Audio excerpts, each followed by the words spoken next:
یہ معاشرے کی آنکھوں کی ٹھنڈک، ان کی اللہ ان کو زندگیاں دیں، ان کی شادیاں ہوں، جو اپنی اگلی فیملی کی آنکھوں کی ٹھنڈک ہیں۔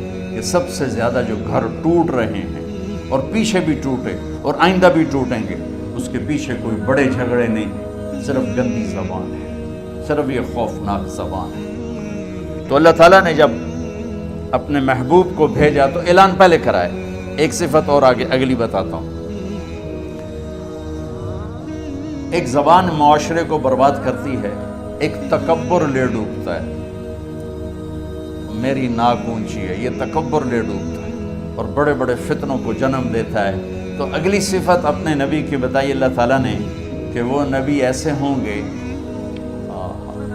لو یمشی علی القصب الیابس لم یسمع من تحت قدمیہ من سکینتی، کہ وہ نبی ایسی تواضع عاجزی والے ہوں گے کہ خشک لکڑیوں پر بھی چلیں گے تو چلنے کی آواز نہیں آئے گی۔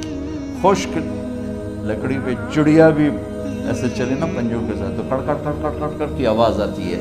اور میرے اللہ کہہ رہے ہیں کہ ایک ایسا نبی بھیجوں گا جو خشک لکڑیوں پر بھی چلے تو اتنی عاجزی سے چلے گا کہ پاؤں کے چلنے کی آواز نہیں آئے گی۔ یہ دو صفتیں، ایک ہمارے اندر سے تکبر نکل جائے اور ایک زبان کا بول ٹھیک ہو جائے تو ہمارا معاشرہ خوبصورت ترین معاشرہ بن سکتا ہے۔ یہ نسل بچ جائے، یہ نسل محمدی ہے، یہ محمدی بن جائے۔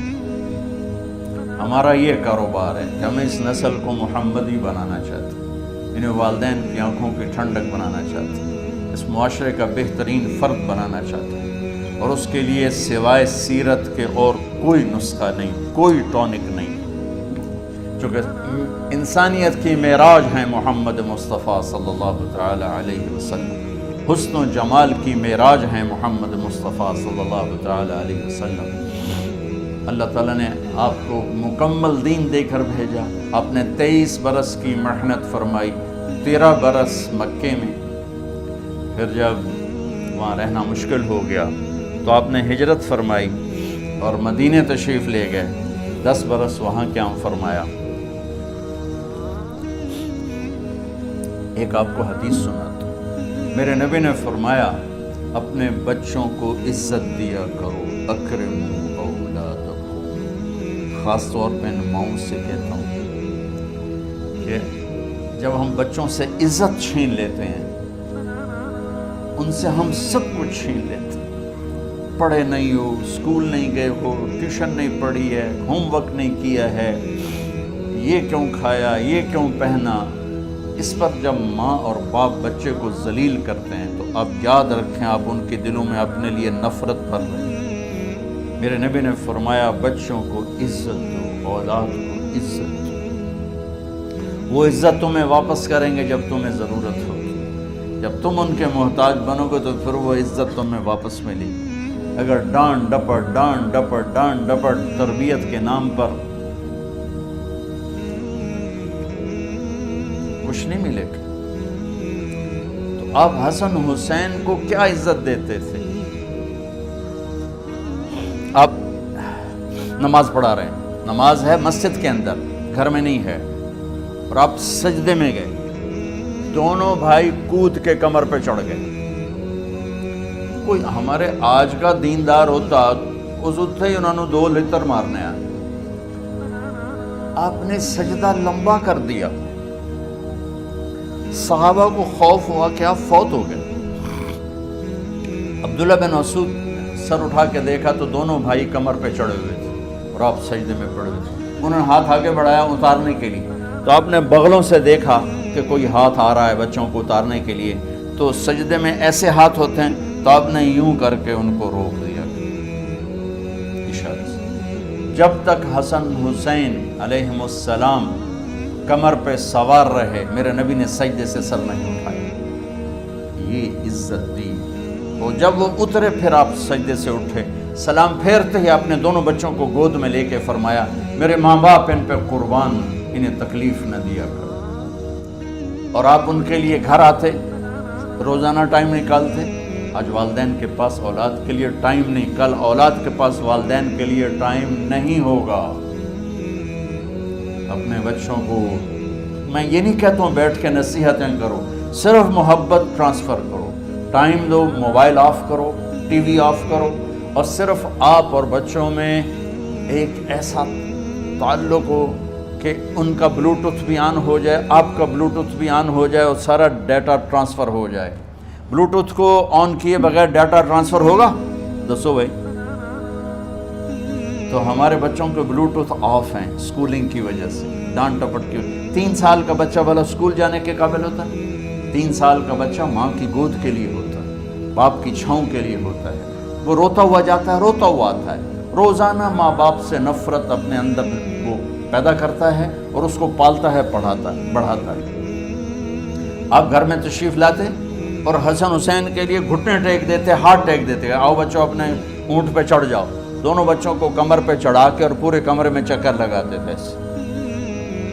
پھر پوچھتے تمہاری سواری کیسی ہے، اونٹ کیسا ہے؟ پھر دونوں کو اتار کے زینب کو بٹھاتے اور زینب کو پورے کمرے کا چکر لگواتے۔ شہنشاہ ہے انبیاء، انبیاء کے بادشاہ نہیں، پوری کائنات کی اللہ تعالیٰ نے آپ کو بادشاہی عطا فرمائی، سرداری عطا فرمائی، اور کائنات کی سب سے زیادہ مصروف ترین اور ذمہ دار ترین ہستی روزانہ بچوں کے لیے ٹائم نکالتے تھے۔ ادھر چھوٹا سا تاجر کہتا ٹائم کوئی نہیں، یا مائیں کہتی ہیں ٹائم کوئی نہیں۔ یہ سارے دعا کرو کہ جب ہم دنیا سے جا رہے ہوں اللہ ہم پہ خوش، اللہ ہم سے راضی۔ کوئی بڑا مسئلہ نہیں ہے، فرائض کے ساتھ اللہ کو راضی کرو اور اچھے سلوک کے ساتھ اللہ کے بندوں کو راضی کرو۔ اپنی زبان کو خوبصورت بول کا عادی بنا، اس سے گالی، اس سے غیبت، اس سے چغلی، اس سے شکایت، اس سے تانے، اس سے طنز اللہ کے واسطے نکال دو، اور اس زبان کو میٹھے بول کا عادی بنا لو۔ کڑوے سے کڑوے زہریلے بولوں کو پی جاؤ، پی جا ایام کی تلخی کو بھی ہنس کے ناصر، غم کے سہنے میں بھی قدرت نے مزہ رکھا ہے۔ ہر ایک نے جانا ہے، اور ہم چاہتے ہیں جب ہم جائیں تو یہ ہمارے ایسے جانشین ہوں کہ اللہ پاک انہیں ہماری قبروں کے ٹھنڈا ہونے کا ذریعہ بنائے، اور اس آنے والے سیلابی ریلے کو جو فحاشی، عریانی، بد اخلاقی، بد کرداری کا ایک افریت آ رہا ہے، اس سے یہ ہمارے بچے سیسا پلائی دیوار بنے۔ اس چیز کو اس طرح نہیں روکا جائے گا جیسے جہاں زیب نے کہا کہ کمروں میں بند کر دو، اس کو روکا جائے گا کہ ان کو اپنے محبوب کا شیدائی بنا دو، اپنے محبوب کی محبت دے دو، اور پھر کی محمد سے وفاتوں نے تو ہم تیرے ہیں، یہ جہاں چیز ہے کیا لوح و قلم تیرے ہیں۔ میرے عزیزو، آپ ہمارا قیمتی سرمایہ ہیں، آپ کا بن جانا پورے دیس کا بن جانا ہے، آپ کا بگڑ جانا پورے دیس کا بگڑ جانا ہے، اور میں کدھر جا کے ٹکر ماروں؟ ساری دانشوری کس پہ لگ رہی ہے؟ بجلی پیدا ہو جائے، سڑکیں ٹھیک ہو جائیں، کاروبار چمک جائیں، بازار میں تیزی آ جائے، زراعت بڑھ جائے۔ ہاں ضرور کرنا ہے، ہماری ضروریات زندگی ہیں، لیکن ان میں استعمال ہونے والا انسان اگر نہ بنا تو یہ سب کچھ تباہ و برباد کر کے رکھ دے گا۔ انسان کا بگاڑ پوری دنیا کا بگاڑ ہے، اور انسان کا بن جانا پوری دنیا کا بن جانا ہے۔ آپ کا بن جانا خاص طور پر، ہم ایک عمر کا حصہ گزار چکے ہیں، نہ جانے بولا لے پیا کس گھڑی، پتہ نہیں کب بلاوا آ جائے۔ آپ کی اٹھان ہے، ہماری ڈھلوان ہے۔ اگر یہ بنیادیں صحیح پڑ گئیں تو آپ دنیا میں بھی سرخرو ہیں، آخرت میں بھی سرخرو ہیں، یہاں بھی کامیاب ہیں، آگے بھی کامیاب ہیں۔ اگر یہیں بنیادیں ڈھیلی پڑ گئیں تو نہ یہ جہان ہے نہ وہ جہان ہے۔ تو چونکہ ہم نے اپنے آپ کو خود نہیں بنایا، میرا بنانے والا میرا اللہ ہے۔ واللہ خلقکم، اللہ نے بنایا کہاں سے؟ من تراب، مٹی، پھر ثم من نطفہ، پھر پانی، پھر ثم خلقنا نطفۃ علقہ، ایک جون، پھر فخلقنا العلقۃ مضغہ، پھر ایک لوتھڑا، پھر فکسونا المضغۃ عظاما، اس میں ہڈیاں، پھر فکسونا العظام لحما، اس پہ گوشت چڑھایا، پھر ثم انشأناہ خلقا آخر، پھر یہ شکلیں عطا فرمائیں، یہ رنگ، یہ روپ، یہ لڑکی، یہ لڑکا، یہ بچہ، یہ بچی، ایک کا دوسرے سے ایک نوخن بھی نہیں ملتا، سر کا بال نہیں ملتا، بول نہیں ملتا، چال نہیں ملتی، ادائیں نہیں ملتی، عادات نہیں ملتی۔ اس طرح میرے رب نے ہمیں بنایا اپنی قدرت کاملہ کے ساتھ۔ جس رب نے مجھے بنایا ہے وہی جانتا ہے کہ میرا دنیا میں آنے کا مقصد کیا ہے، اور صحیح اور سچا انسان کون ہے، اور ناکام کون ہے، اور کامیاب کون ہے، اور زندگی گزارنے کا وہ کون سا طریقہ ہے جس پہ چل کر ساری دنیا سکھی رہے اور آخرت بھی بن جائے۔ ہم اپنی ذات کے لحاظ سے اپنے خالق نہیں ہیں، اپنی موت کے مالک نہیں ہیں۔ مرنا بھی آنا نہیں چاہتے تھے، آ گئے، مرنا نہیں چاہتے، مرنا ہے، موت پیچھے لگی ہوئی ہے۔ اینما تکونوا یدرککم الموت ولو کنتم فی بروج مشیدہ، بھاگو کہاں تک بھاگو گے، موت پیچھے لگی ہوئی ہے۔ میرے عزیزو، میرے اللہ کی قسم، دنیا میں سب سے حسین زندگی میرے نبی لائے، اللہ کی قسم۔ اس کے لیے نہ مالدار ہونا ضروری ہے، نہ قریشی سید ہونا ضروری ہے، نہ پڑھا لکھا ہونا ضروری ہے۔ محمدی بن کے دکھا دو، زندگی کے مزے لوٹ لو، زندگی کے مزے لوٹ لو۔ کہ میرے نبی نے ہر رشتے میں ایسی روشنی ڈالی ہے، ساری دنیا کی کتابیں چھان مارو، کوئی نہیں بتائے گا ماں باپ کے ساتھ کیا کرنا ہے، بیوی کے ساتھ کیا کرنا ہے، بچوں کے ساتھ کیا کرنا ہے، بڑوں کے ساتھ کیسے، چھوٹوں کے ساتھ کیسے، دشمن کے ساتھ کیسے۔ ہائے ہائے، آپ نے حضرت علی کا ہاتھ پکڑ کر علی بیوں کیا ایسا کہ جنت میں تیرا گھر میرے گھر کے سامنے ہوگا، علی خوش ہو، جنت میں تیرا گھر میرے گھر کے سامنے ہوگا۔ وہ رونے لگے کہ میں خوش ہوں۔ یہ اتنا بڑا آدمی ہے کہ یہ واحد انسان ہے جن کو بشارت ملی ہے نبی کے گھر کے سامنے کھڑا، تلوار ماری قاتل ابن ملجم اتر گئی سر میں، لوگ اکٹھے ہو گئے اور رڑ گیا۔ بجائے ندامت کے وہ زور زور سے کہہ رہا ہے پورا مہینہ زہر میں اس کو بجھایا ہے، پورا مہینہ لگا لو جو زور لگانا ہے، یہ نہیں اب بچتا، یہ وہ الفاظ بول رہا ہے کہ مجھ سے غلطی ہو گئی، جو مجھے معاف کر دیا جائے، یہ اور عنوان۔ آگے وہ یوں کہہ رہا ہے، حضرت زینب بھاگ کے ان کو رونے لگی کہ واہ امیر المومنین، ہائے امیر المومنین۔ وہ کہنے لگی جتنا رونا رو لے، تیرا پیو نہیں بچتا۔ اتنا سننے کے بعد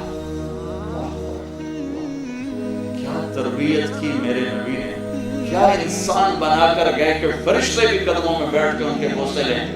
فرمایا اس کو گرم کھانا کھلاؤ، ٹھنڈا پانی پلاؤ، اس کو آرام کے لیے نرم بستر دو، اس کا مکمل خیال رکھو۔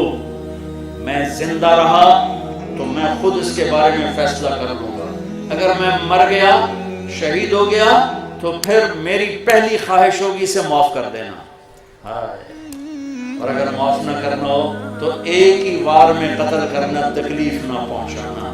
کبھی پڑھو تو صحیح، پڑھو تو صحیح صحابہ کی زندگی، اپنے نبی کی زندگی۔ زندگی کو خوبصورت بنانا ہے بچوں تو اللہ ادھر کو ہاتھ جوڑتا ہوں، جھولی پھیلاتا ہوں، میری نسل بیٹھتی ہوں، محمدی بن کے دکھا، محمدی بن کے دکھا۔ ہر شعبہ زندہ ہو جائے گا، ہر شعبہ زندہ ہو جائے گا۔ ہائے کاش میری ماں ہوتی، کاش میری ماں ہوتی۔ یہ کون تمنا کر رہا ہے جو قاب قوسین او ادنا کے مقام تک پہنچے ہیں؟ کاش میری ماں ہوتی، پھر میں عشاء کی نماز کے مصلی پہ ہوتا اور میں سورۃ فاتحہ پڑھ رہا ہوتا اور ادھر سے میری ماں کی آواز آتی محمد، تو میں ماں کے لیے نماز توڑ دیتا، کہتا اماں جی میں حاضر ہوں، لبیک یا اماں، اماں جی میں حاضر ہوں۔ یہ رشتوں کی قدر کون سکھاتا ہے؟ میرے نبی کے سوا کوئی نہیں سکھا سکتا۔ بہن بھائیوں کے حقوق کون بتاتا ہے؟ میرے نبی کے سوا کوئی نہیں بتا سکتا۔